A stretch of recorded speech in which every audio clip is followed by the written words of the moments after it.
Great.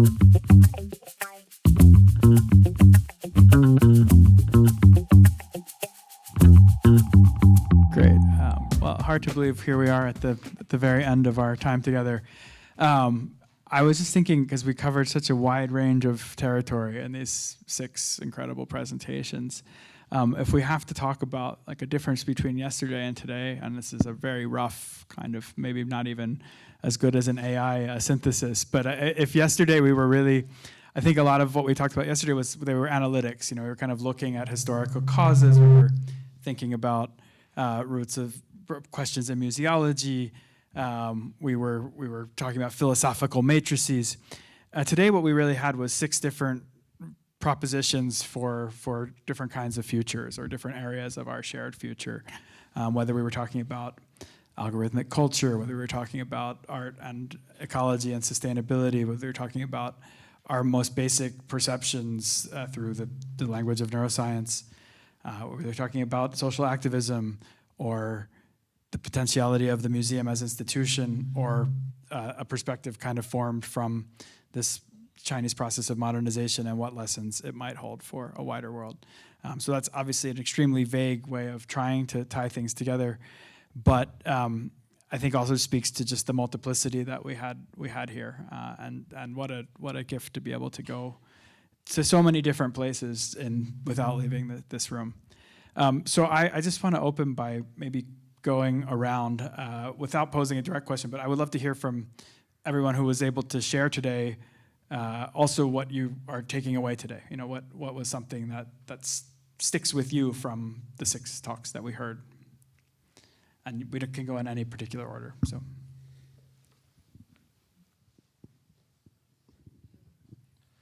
I mean, I'll go first. I think both from yesterday and today, I mean, thinking about consuming culture also as an active practice, like thinking about museums as gyms in your great metaphor, like it makes me want to seek out more of those kinds of experiences and like go out of my way to put myself in a position of consuming culture and challenging myself and, you know, exercising, I guess, in the gym. And I just appreciate the chance to do that here and hear different people's perspectives on how to practice culture, not just, I don't know, consume it passively.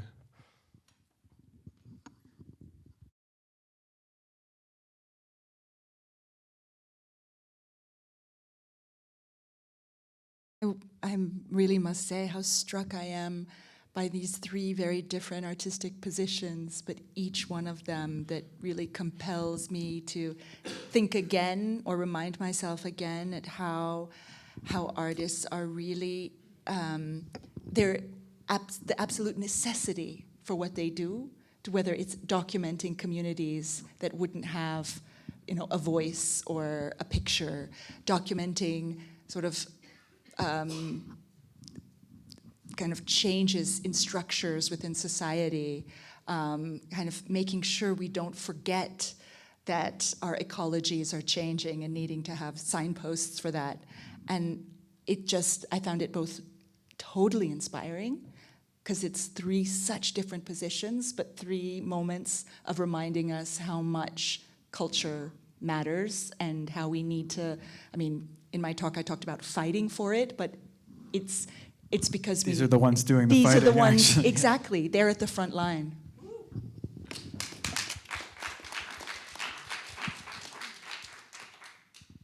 Claudia, you're looking at me. No, I just want to say I'm really grateful for you and Anneliek of this incredible invitation, and yeah, it has been a way for me and for everyone, I guess, or I hope, that it opens really our mind and our perspective to listen to everyone talking. And I'm really grateful for that mainly. And I think it's so important for artists, especially to communicate with other artists and to listen to one another. So thanks a lot.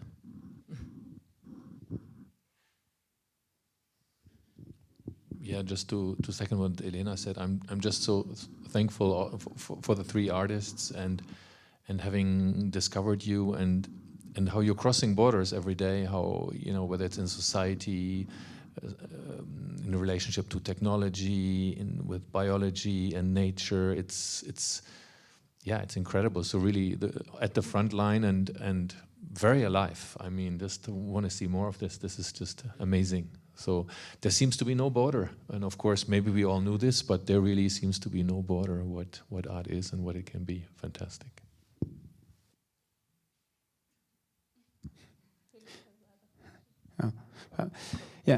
I think for me, what's helped me to get out of this art summit with really big hope is that I could really feel what was in common with this envy to be really transformative in this position, even in museum, thinking really building the future, the art, also the perception they give us is not just a critical witness. We feel differently when we look at your art. Also with Jaffa, and so what you said in the message is also be part of building this future together and this active, even with the museum. And I think this is a big hope for me. So thank you very much to all. I'm just thinking of like queer food, queer AI, queer museums. You know, museums have not been like friendly when it comes to queer and trans bodies. We still lack content when it comes to that. And yet we are out there everywhere type of situation. And it's like every time I have to open my mouth, I have to queerize all the spaces and see possibilities. And just want to see like the fields with a whole lot of people who just have an understanding and engaging with people without them feeling excluded. You know, if you have a good example of Pablo Picasso stolen, I'm just thinking Picasso feminisms, and Picasso as that man, and that reputation to be stolen. So it's a whole lot. It's just a whole lot. I go to different art fairs, museums, but I always find like that vivid images of the people, even though you sometimes see like the queer directors and queer art collectors, consultants in all these spaces, but there's never that healthy corner that present people in a way that they don't feel, you know, sidelined. So I don't know where I'm at right now, but like I said earlier, I'm hopeful, and I wish that one day we don't necessarily need to talk about this topic, because the crisis has a lot to do with identity or identities and presence, you know, and representation, and also a space in which people won't feel silenced by the very own. Yeah, so when asked what's my take from here, just to open up the spaces for different people, including people with disabilities, so they feel like creativity is for all. Yeah, because I said earlier on at the workshop to say, we all seated here as able beings, and the space is beautiful, the food is nice, cheese is so good, but there are bodies that we miss in this instance. And I made an example of Yinka Shonibare, who is one of the best artists that we know. It would be nice to have such people at these forums, and also to hear them, you know, sharing their own on how they got to be where they are. In that way, it will open up another space for our children who feel different, who might be perceived otherwise by those who are able-bodied.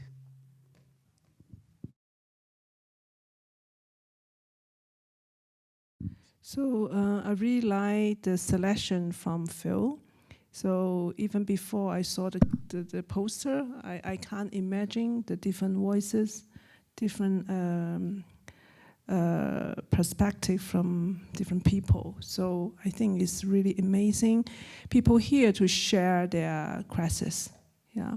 So because I have my own experience, and everyone have a share, and then so we have like a pool, put all these crises inside, and then your crisis probably belong me, and mine is belong you. So I think it's happy to hear, to share this emergent. Yeah.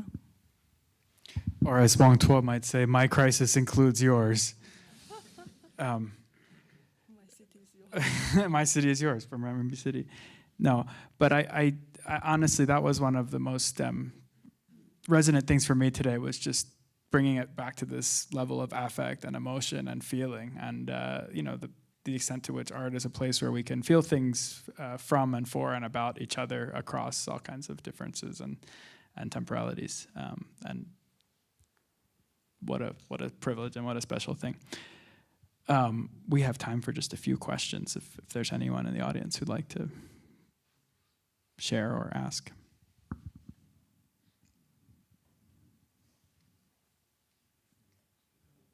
It's like China. There's no questions.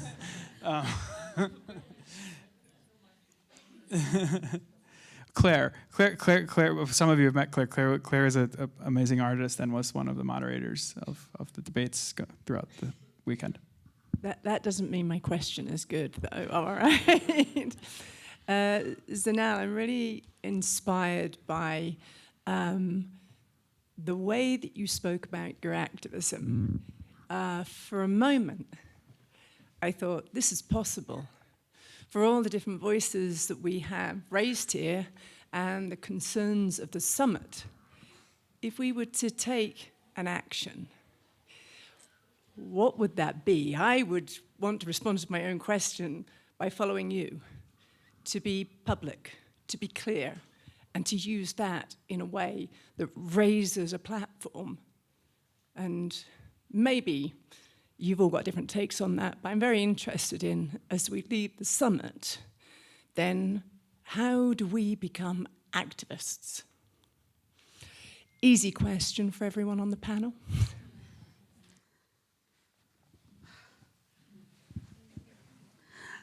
Actually, people cannot be forced to become activists.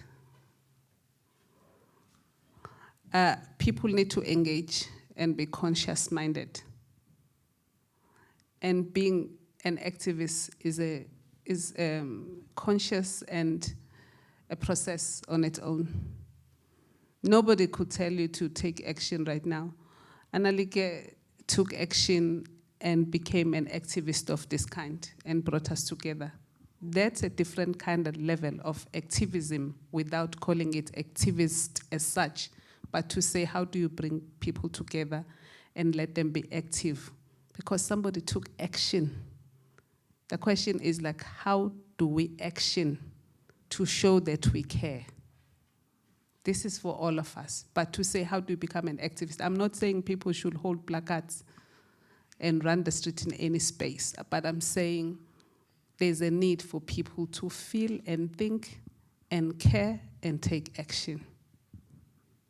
If we see something that is not just, that is not complete, we don't need to criticize it, but able to critique. In that way, we say it is good and kind, but what about? In that way. But like this is just an invitation to everyone to say that if maybe there's something that is good produced, we're not necessarily saying that person has done something wrong now. There's nothing wrong with the summit. The summit is beautiful. I just wish to see more of it, because then it will speak to progression and progress maybe, in a way. Yeah, but to say, how do we feel again like how it was done by those who came before us? Because it is through these actioners or practitioners that we get to be where we are. And forgive me, I'm thinking in Zulu right now, which is my first language, but basically to say, nobody is forced to do anything.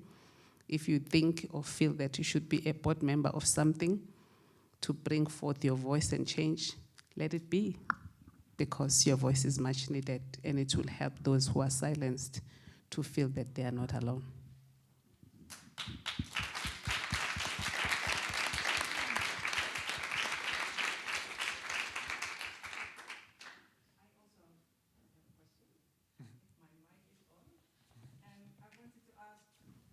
Whether the other speakers may please come forward. So the speakers of yesterday, can you join the speakers here on the stage, please?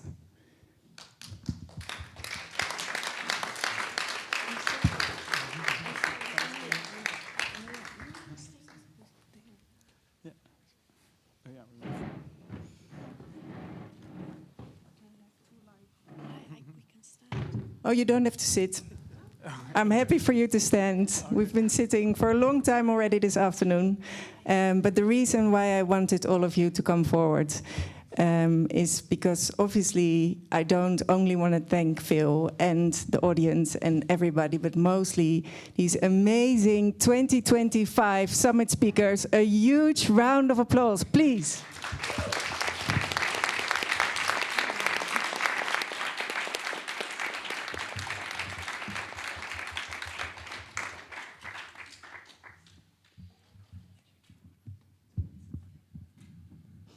Do we have time for a question?